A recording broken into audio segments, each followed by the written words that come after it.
Senhor, amém? Vamos ler aqui no livro de 1 Tessalonicenses, né? Qual é o tema da campanha de oração? 1 Tessalonicenses, no capítulo 5, no versículo 18.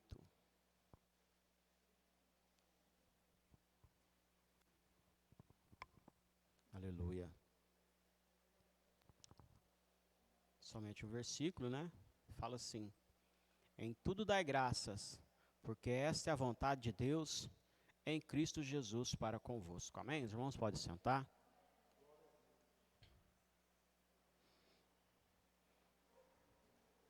Estou grato, né, por mais uma vez estar podendo falar do amor de Deus e agradecer também, irmãos, que nós temos que ser gratos, né? Como o Robert disse, o diácono Robert falou, nós passamos um ano, está findando o ano já, né? Nós estamos em novembro, apenas mais um mês para findar o ano. E sabemos que todos nós encontramos dificuldades para chegarmos até aqui. Foram muitas mortes no nosso país, fora, para o mundo afora e também muitas mortes. Muitas pessoas perderam entes queridos. Mas Deus jamais deixou de cuidar dos teus filhos. Como foi lido aqui, tudo que aconteceu, né, foi porque Ele permitiu. A palavra fala que não cai uma folha da árvore se o Senhor não permitir. Então, porque se aconteceu, porque foi Ele que permitiu. Irmãos, teve uma certa vez que eu estava vendo um pastor pregar, e até hoje eu me lembro que ele falava. Ele falando, ele falou assim que certa feita, o povo de Israel plantou ali seus mantimentos,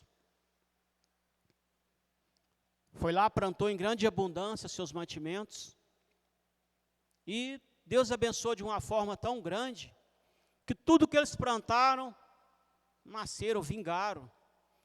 O arroz, o trigo, tudo que eles plantaram ali, veio com tudo em abundância.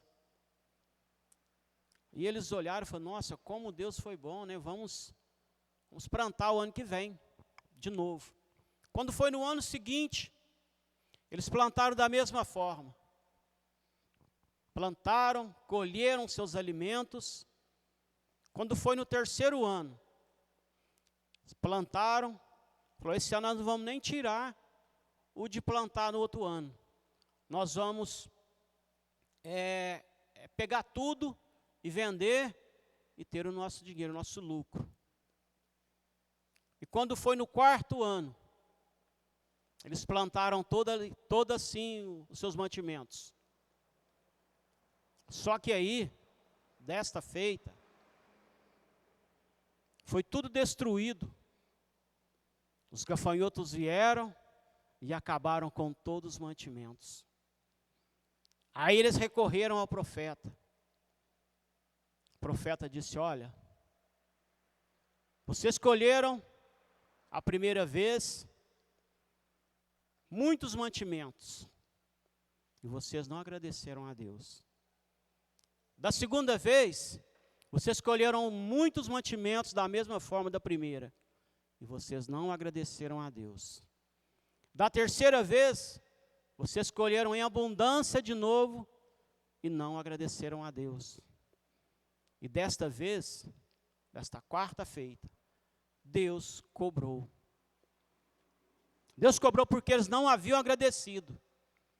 E da mesma forma, muitas das vezes, nós também deixamos de lado de agradecer o que Deus tem feito em nossas vidas. Deus tem cuidado, Deus tem tratado conosco, Deus tem tratado de nós. E muitas das vezes deixamos de agradecer a Deus. Às vezes encontramos um embaraço pelo caminho. Culpado é Deus. Ah, mas se eu não estivesse na igreja, o que Deus que eu sirvo, isso e aquilo outro?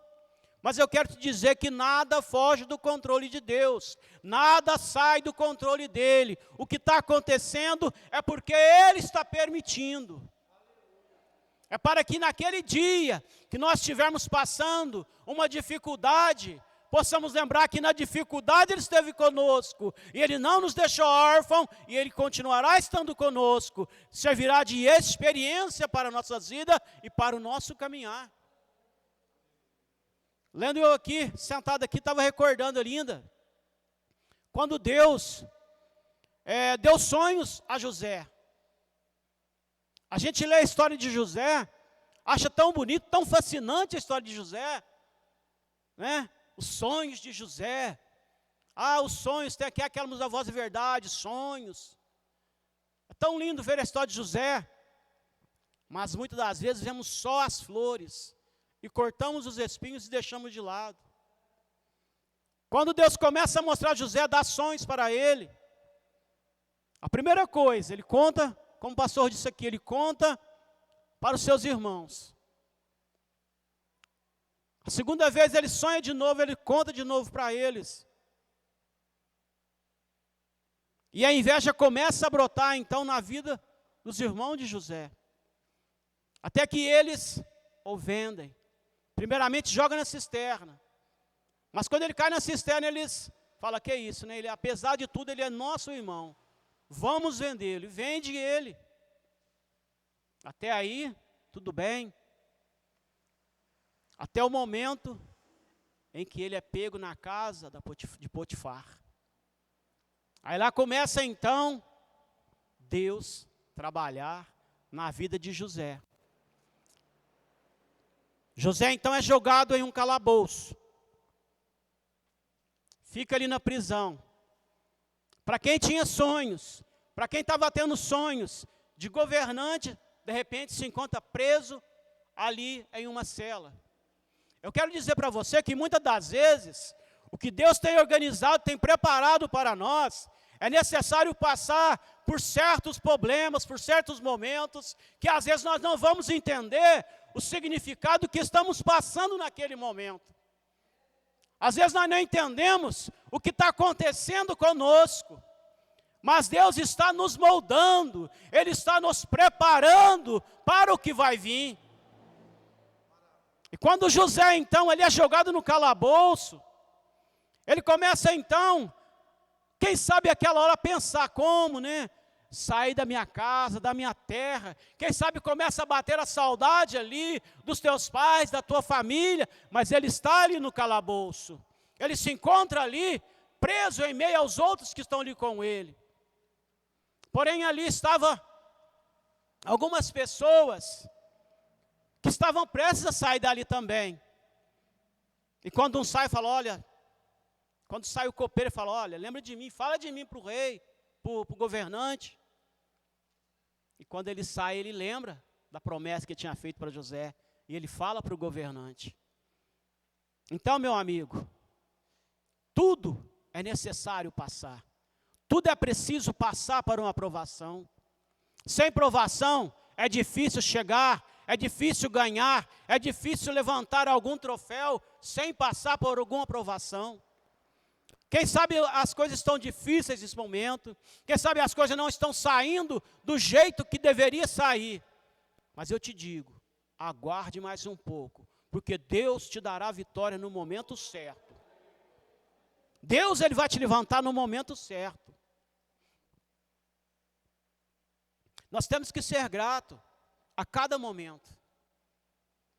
Falar em gratidão, quando nós olhamos para a história de Jó, é uma história fascinante. Quando começamos a ler, começamos a ver o sofrimento que Jó enfrentou, começamos a ver um homem que tinha ali, ele tinha os seus bens, tinha os seus filhos ao seu lado, tinha uma esposa ao seu lado, tinha riqueza, e de repente Jó vê tudo desmoronar ao seu lado, de repente Jó vê tudo acabar. Chega um, dá uma notícia ruim, olha Jó, as suas ovelhas, o seu gado, caíram ali tudo numa vala, não existe mais nada. Mas Jó não deixava de adorar. De repente chega outra notícia, Jó, os seus filhos estavam ali numa festa, de repente caiu a casa sobre eles e todos morreram. Em tudo, Jó deu graças. E Jó não parou por ali. Nos momentos mais difíceis que Jó estava enfrentando, coçando ali com caco de telha, ele jamais deixou de adorar a Deus. Ele jamais deixou de adorar a Deus. Ele jamais deixou de falar: Deus é bom. Tudo que Deus faz é bom. Tudo que Deus tem feito é bom. Jó para nós é uma riqueza, o livro de Jó, para que nós possamos aprender a ser grato, para que nós possamos aprender a erguer na dificuldade. Nos momentos que nós mais erguemos, que nós mais conhecemos a Cristo, que nós começamos a ver mais a Deus de perto, é nos momentos da nossa dificuldade. É quando nós olhamos e vemos que não temos saída. É quando nós olhamos e vemos que não temos para quem apelar. É quando você olha para o seu amigo e ele não pode fazer nada para você. É quando você olha para a sua amiga, para a sua família, e eles não podem te estender as suas mãos. É quando você olha para quem você mais gosta, para o seu esposo, ele simplesmente fala: eu não posso fazer nada para você. É quando você mais precisa de alguém, eles não podem fazer nada para você. Mas tem alguém que quando você precisa, ele está prestes a te dar a mão amiga. Ele está prestes a te abençoar. Você sabe por quê? Porque isso faz parte do treinamento. Isso faz parte do nosso treinamento. Isso faz parte do deserto. Quando nós estamos tristes, estamos recuados, sem ter forças para orar, sem ter forças para buscar, passamos em dias difíceis. Mas o Senhor, Ele está presente. O Senhor, Ele está presente a cada momento. Quando Agar olha para o seu filho, ela recua para trás, apenas fala: eu vou afastar para que eu não veja o meu filho morrer. Mas naquele momento Deus está providenciando uma saída, Deus está providenciando algo para ela, um escape para a tua vida. E é assim conosco. Deus, Ele tem um escape para nós. Deus, Ele tem um escape para nossas vidas. Deus, Ele tem cuidado de nós. Deus, Ele tem sido grato com nossas vidas. E nós?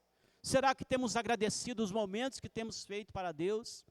Será que nós temos acordado de manhã, dobrado o nosso joelho e falado: Deus, obrigado por essa manhã, obrigado pelo meu trabalho, obrigado por tudo que o Senhor tem feito, Senhor. Mesmo que as portas não estejam abertas, o Senhor tem cuidado de mim.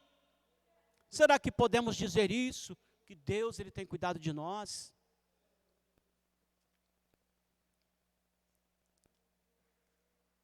Olhando ali hoje no livro de Reis, 2 Reis, no capítulo 4, comecei a ver a história de Sulamita.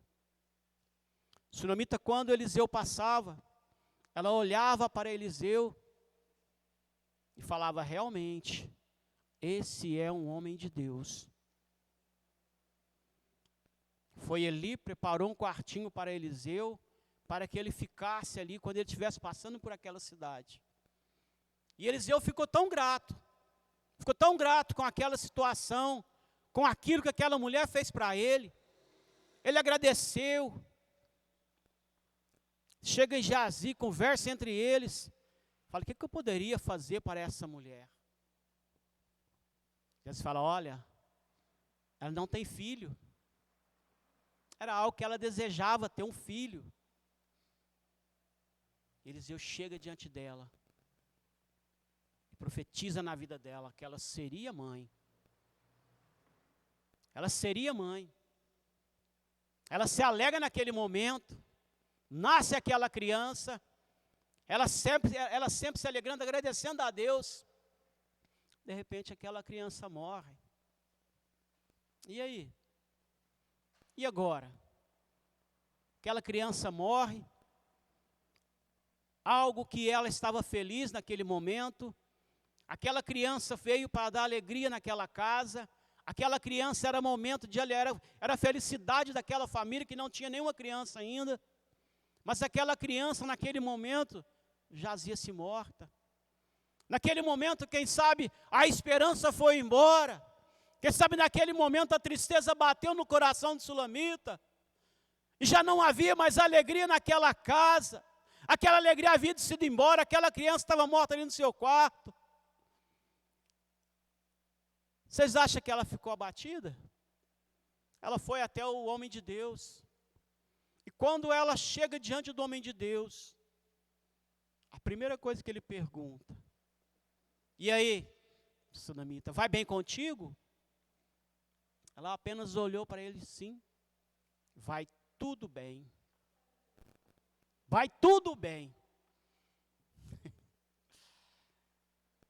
Vai tudo bem. Como se diz? Dando graças. Vai tudo bem. Ela, hora nenhuma, ela deixou se abater. Porque ela acreditava, ela cria, ela tinha fé no Deus que ela servia. E quando ela fala essa palavra, vai tudo bem, eu comecei a ler, falei, nossa, essa mulher estava com uma fé tremenda. Ela estava com uma fé tremenda. Você já pensou em outros dias, o filho lá morto, e a pessoa dando graças ainda, vai tudo bem como? E quando Eliseu chega naquela casa, Eliseu se depara com aquela criança ali morta. Mas ela estava feliz, o semblante dela não caiu. E muitas das vezes, meus irmãos, nós temos que acreditar no Deus que nós servimos. Às vezes o Deus que nós pregamos, muitas das vezes, ele faz milagre na vida dos outros. A gente começa a contar milagres que Deus faz na vida dos outros. E achamos que na nossa, Deus não faz milagre. Muitas das vezes pregamos um Deus que faz milagre na vida do João, da Maria, que faz milagre na vida do Bertano, mas deixamos de contar o que Deus faz nas nossas vidas. Deixamos de ser exemplo para aqueles que estão ao nosso redor. Então é hora de nós começarmos a contar o que Deus faz em nossa vida. É hora de nós começarmos a contar as bênçãos que Deus tem feito, a graça que Deus tem feito em nossas vidas, porque a cada dia o levantar já é uma graça de Deus em nossa vida. O nosso deitar e acordar vivo no outro dia já é uma graça em nossa vida. Quantas pessoas deitam e não levantam mais, mas nós deitamos e levantamos ainda. Se estamos aqui é porque temos um Deus que vela por nós. Se estamos aqui hoje neste culto de ação de graças, é porque Deus tem cuidado de nós.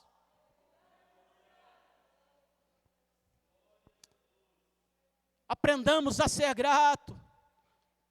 Aprendamos a ser grato com Deus, porque tudo que Deus faz é bom, tudo que Deus tem feito é bom. Às vezes perdemos alguma coisa, mas é para que Deus possa melhorar a nossa vida lá na frente. Eu não sei se eu já contei aqui, eu estava na casa da Renata, estava eu e o Ronan ali, a Renata assando uma carne na casa dela, de repente o estouro, uf, né? Ronan saiu doido, bateram no carro do tio Paulo, e fomos lá ver. Chegamos lá, tinha batido no carro que nós tínhamos, um Fusca. O Fusca era o meio de locomoção, nós vimos para a igreja. Era o único Fusquinha que tinha lá, né? Tinha a caminhonete, mas a caminhonete era só para 2 pessoas. E a caminhonete, o Santo ficava com ela e eu ficava mais com o Fusca. E de repente, bateram no Fusca. A Maria Helena falou assim, nossa, e agora? Como que faz? É o único carro que esse time vai para a igreja, agora bateu nele e aí. Mas, tudo que Deus faz é bom. Tudo que Deus faz é bom. Passou, né, aquele dia, o rapaz falou assim, Paulinho, não se preocupa. No outro dia foi lá cedinho, né, cara, falou, não se preocupa. Amanhã eu vou acionar o seguro. Se o seguro não cobrir, o que precisar fazer eu pago. Tudo bem. Aí no outro dia, o rapaz me procurou, de verdade, que ele dia estava meio de fogo, bêbado. Me procurou, falou, Paulinho, eu acionei o seguro. Eles vão te procurar. Procurou o seguro, né? A gente conversamos com eles. Irmãos, o Fusca valia uns 2 mil. Eles avaliaram o Fusca em quase 5 mil reais. Nós compramos um carro melhor do que o Fusca. Compramos um carro melhor do que o Fusca não podia ir em Franca. Agora o outro carro já pode viajar até mais longe do que Franca. Então, irmãos, o que Deus faz é bom. Às vezes nós não entendemos no momento, na hora, o que Deus está fazendo. Mas é para que não é para nós entendermos mesmo, não. O problema é depois do que Ele vai fazer. Então nós temos que aprender a ser grato em tudo que Deus faz. Quando Deus faz alguma coisa, aprenda a agradecer. Que você vai ver que Deus está no controle. Deus está no controle de tudo. Ele não deixa passar em vão. Esse tempo para trás, né? Eu, mas a minha esposa também, passamos aí por problemas assim com a filha dela, né? Dos meninos, que eles faleceram. Então a gente ficou assim, né? Como que pode, né? A gente estava tanto acreditando nisso, né? Deus podia ter feito algo diferente, né? Deus podia dado vida para essas crianças, mas tudo que Deus faz é bom. Através dessas crianças, a filha da minha esposa voltou para a igreja. Ela entendeu o que Deus fez na vida daquelas crianças, entendeu na vida dela. Então, irmãos, nada acontece por acaso. Tudo o que acontece é porque Deus está permitindo nesse momento. Então, que possamos aprender a ser gratos. Que possamos aprender que Deus, Ele é dono de tudo. Não ficar questionando quando Deus tira a vida de alguém. Não ficar questionando quando Deus leva alguém do nosso familiar embora. É porque Ele está no controle de tudo. É porque Ele sabe o momento certo, a hora certa. Quando eu estava em Delfinópolis, Deus tirou um moço que estava na igreja. Ele tinha 23 anos. Os pais não entenderam no momento certo por que Deus tirou a vida daquele rapaz. Mas depois, eles foram entender. Deus, teve uma irmã lá, ela fez o apelo para aquele jovem, ele voltou para os caminhos do Senhor no momento certo. E Deus o recolheu. Porque se Deus deixa ele de novo viver no mundo, ele ia acabar perdendo a salvação. Então é isso que Deus faz. Aprenda a ser grato a Deus em cada momento da sua vida. Amém? Eu queria que os irmãos, né, se colocassem de pé. Nós vamos adorar o Senhor com louvor. Eu te agradeço. Nós vamos agradecer a Deus por nossa vida, por nossos momentos que estamos aqui. Foi como eu disse, muitos não acordaram nem para agradecer. Não foi permitido eles acordarem para agradecer a Deus hoje. Mas nós que estamos aqui, nós vamos abrir a nossa garganta e agradecer a Deus por nossa vida, por estarmos aqui, por podermos estar aqui para louvarmos o nosso Senhor, porque Ele é digno de toda a honra, de todo louvor, de toda adoração. Amém, Jesus. Seja grato nessa noite.